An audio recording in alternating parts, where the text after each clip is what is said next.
এই মাটির ভাত খেয়ে আমি আজকে রাজশাহী বিশ্ববিদ্যালয় থেকে পাশ করে আমি একটা জায়গায় এসেছি। এটা কি অস্বীকার করা যাবে? আমি এই গ্রামের সন্তান, আমি এখানে লেখাপড়া করে এই প্রতিষ্ঠান পরিচালনা করছি, এটাই তো আমার পরিচয়। আজ যদি অন্য কেউ আসতো, এটা আমরা মেনে নিতে পারতাম না। আমরা করছি, আমাদের আমরা এখন চাবো কি, যদি কোনো মডারেশন করতে যাই আপনারা বুদ্ধি দেন। আপনাদের মধ্যে বিবেক জাগ্রত হয়েছে, সমাজ জেগেছে, দেশ জেগেছে।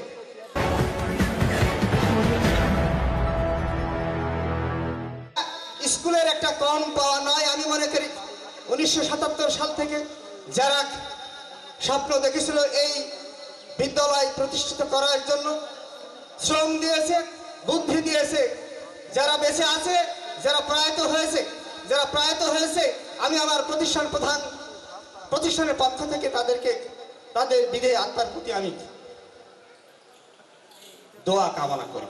যারা বেঁচে আছে, আমি চাই এই অনুষ্ঠান নেক্সট পর্যায়ে যদি আবারও আমরা অ্যাসেম্বল করতে পারি, আরও সুদূর প্রসারী হবে। প্রথম যেহেতু এই অনুষ্ঠান আমার হাত দিয়ে হচ্ছে, এটা আমি ধন্য মনে করছি। ভুল ত্রুটি হতে পারে, আপনারা বলবো না, সবাই আমার অ্যাসেট। এই অ্যাসেট বাংলাদেশের কোনো না কোনো প্রান্তে ছড়িয়ে আছে। আমি মনে করি কেউ যদি খাটো মনে করে যে আসাননগর স্কুল 1977 সাল থেকে কিছুই দেয় নাই, এটা সে ভুল বুঝবে। যে সেক্টরই থাক না কেন, সে প্রাইভেট সেক্টরে থাক না কেন, এডুকেশন সেক্টরে থাক না কেন, ডিফেন্স সেক্টরে থাক না কেন, সমাজে প্রত্যেকটা মানুষের প্রত্যেকটা কাজের প্রয়োজন আছে। হাতে যেমন 5টা আঙ্গুলের প্রয়োজন আছে, যেমন সৌন্দর্য বৃদ্ধি হয়। আমি আশা করব আমার অ্যাসেট, রবি ঠাকুর বলছে তোমার মাঝে আমার প্রকাশ, তাই তো সমধুর। আমি কেমন, স্কুল কেমন, আমার অ্যাসেট আমাদেরকে প্রকাশ করে দিচ্ছে। এটা কি তোমরা কি অস্বীকার করতে পারবে? কখনোই পারবে না।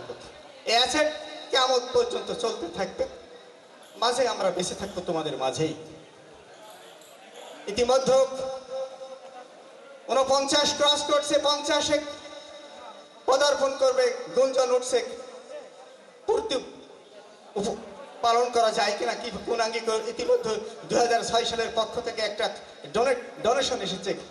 এর জন্য আমি খুবই আনন্দিত হয়েছি। এটা আমাদের একটা শুভ লক্ষণ যে এই পূর্তি আমরা এর থেকে আরো আরো আরো আরো বেগবান গতিতে এটা পালন করে দেখতে চাই যে আসাননগর মাধ্যমিক বিদ্যালয় থেকে যে সমস্ত অ্যাসেট বাইরে যে তাদেরও মন আছে, হ্যাঁ আমাদেরকে নাড়া দিতে হবে, আমাদেরকে জাগাতে হবে, অবশ্যই থাকবে। সমাজকে আমরা দায়ী করবো না কোক, স্থানকাল পাত্র ভেদে ক্রিয়া বহু রকম হয়ে যায়। কখনোই কোনো সরকারকে স্পেসিফিক আমরা আইডেন্টিফাই করবো না যে এরা ছিল রং।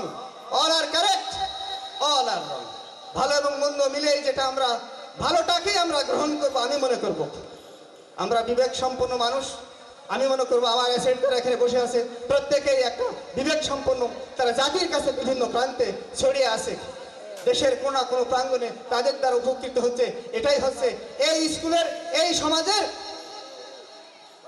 একটা গর্বিত বিষয়। আমি প্রধান শিক্ষক হিসেবে তোমাদের কাছে এটাই করজোড়ে আবেদন করব। এই প্রতিষ্ঠান, এই গ্রাম, কাউসারের কথা আমার ভালো লেগেছে।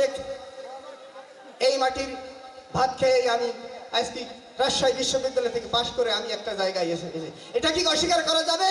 আমি এই গ্রামের সন্তান, আমি এখানে লেখাপড়া করে এই প্রতিষ্ঠান পরিচালনা করছি, এটাই তো আমার পরিচয়। আজ যদি অন্য কেউ আসতো, এটা আমরা মেনে নিতে পারতাম না। আমরা করছি, আমাদের আমরা এখন চাবো কি, যদি কোনো মডারেশন করতে যাই আপনারা বুদ্ধি দেন।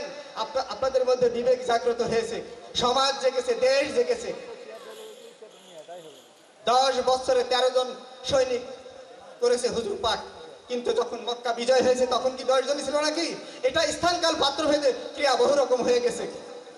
নবী রাষ্ট্রপতি হয়েছে। কাজেই আমরা অতীতকে, আমি মনে করবো অতীতকে ভুলবো না। অতীতের শিক্ষাগুলোকে আমাদেরকে নিতে হবে, যেটা ভালো সেটা কালেক্ট করব, অ্যাপ্লাই করব সমাজের মাঝে। সমাজকে আমরা স্পেসিফিক কারণে দায়ী করবো না, কে চেয়ারম্যান ছিল, কে রাজনীতিবিদ ছিল।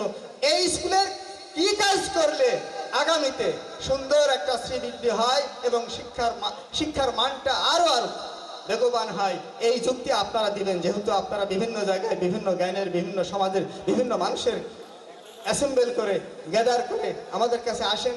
আমি স্কুল প্রতিষ্ঠান প্রধান, আল্লাহ আমাকে যতদিন এখানে রেখেছে, আমি চেষ্টা করব, আমার উদীয়মান সভাপতি আমার পাশে আছে, যারা যারা বয়স্ক, যারা বিভিন্ন সেক্টরে আছে, আমি তাদেরকে সাধুবাদ জানাবো। এরকম অনুষ্ঠান আপনারা পালন করেন আগামীতে, এই আশা ব্যক্ত রেখেই আমি এখানে আমার সংক্ষিপ্ত বক্তব্য শেষ।